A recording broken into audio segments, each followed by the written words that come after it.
స్వార్థమేమి లేదు.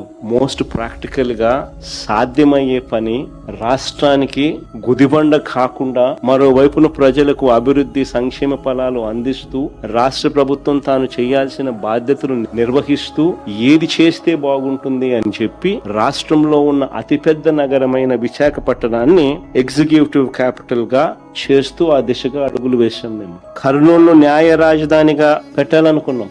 శ్రీబాగ్ ఒడంబడిక మెడ్రాస్ ప్రెసిడెన్సీ నుంచి చూస్తే కొన్ని సంవత్సరాలు, కొద్ది రోజుల పాటు కర్నూలు రాజధానిగా ఉండేది. హైదరాబాద్, తెలంగాణ ఎప్పుడైతే జాయిన్ అయిందో, భాషా ప్రవక్త రాష్ట్రాల కింద ఎప్పుడైతే ఆవిర్భావం చెందిందో, అప్పుడు హైదరాబాద్ కు అవకాశం ఇస్తూ అప్పటిదాకా కర్నూలు రాజధానిగా ఉన్న ప్రాంతాన్ని అప్పుడు శ్రీబాగ్ ఒడంబిక ప్రకారం అక్కడ హైకోర్టు పెట్టాలని చెప్పి ఒక ఒప్పందం కుదిరింది. దాన్ని గౌరవిస్తూ కర్నూలును న్యాయ రాజధానిగా పెట్టాలనుకున్నాం. అమరావతిని శాసన రాజధానిగా కొనసాగించాలని చెప్పి కూడా నిర్ణయించాం. తీసేయాలనుకోలేదు ఎప్పుడు కూడా.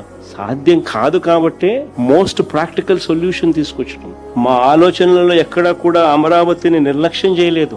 ఇన్ఫాక్ట్ ఈ ప్రాంతంలో 5 ఏళ్ల పాటు రైతులకు కౌలును పెంచడం, రాజధానిలో ఇచ్చే పెన్షన్లు 5,000 కూడా మేం తీసుకుపోయినాం. ఈ ప్రాంతంలో ప్రజలకు మంచి చేయాలని, రైతులకు మంచి చేయాలని చేస్తాం. ఇవన్నీ కూడా అతి తక్కువ పెట్టుబడితో విశాఖపట్నంలో ఆల్రెడీ అక్కడే ఉన్న ఇన్ఫ్రాస్ట్రక్చర్ కు కాస్త మెరుగులు దిద్ది అదనంగా కొన్ని భవనాలు కడితే చాలు ఒక గ్రోత్ ఇంజిన్ లా మారుతుంది.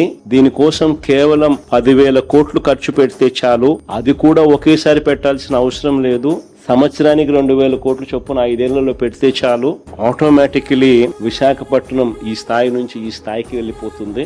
ఒక గ్రోత్ ఇంజిన్ తయారవుతుంది. చదువుకున్న మన పిల్లలకు ఎక్కడికెక్కడికో, చెన్నైకో, బెంగళూరుకో, హైదరాబాద్కో ఇలాంటి నగరాలకు పోవాల్సిన అవసరం లేకుండా మనకు కూడా ఒక మహానగరం తయారవుతుంది అని చెప్పి ఆరాటపడ్డాం. కానీ దీని మీద చంద్రబాబు నాయుడు గారు, ఆయన ఎల్లో మీడియా వాళ్ళ ముఠా కేవలం వాళ్ళ స్వార్థం కోసం, వాళ్ళ బినామీలు, వాళ్ళ ఆస్తులు, వాళ్ళు కొనుగోలు చేసిన ల్యాండ్ రేట్లు పెంచుకునే దానికోసం చెప్పని అబద్ధాలు లేదు. అంత దారుణంగా విషపూరిత ప్రచారాలు చేశారు. నిజంగా నేను చెప్తా ఉన్నాను, నాకు సంకుచితమైన ఆలోచన నాకు గన ఉంటే రాయలసీమలోనే రాజధాని పెట్టేవాడిని. నాకే నిజంగా సంకుచితమైన ఆలోచనే ఉండింటే అమరావతిని లెజిస్లేటివ్ క్యాపిటల్ గా ఎందుకు చేస్తాను?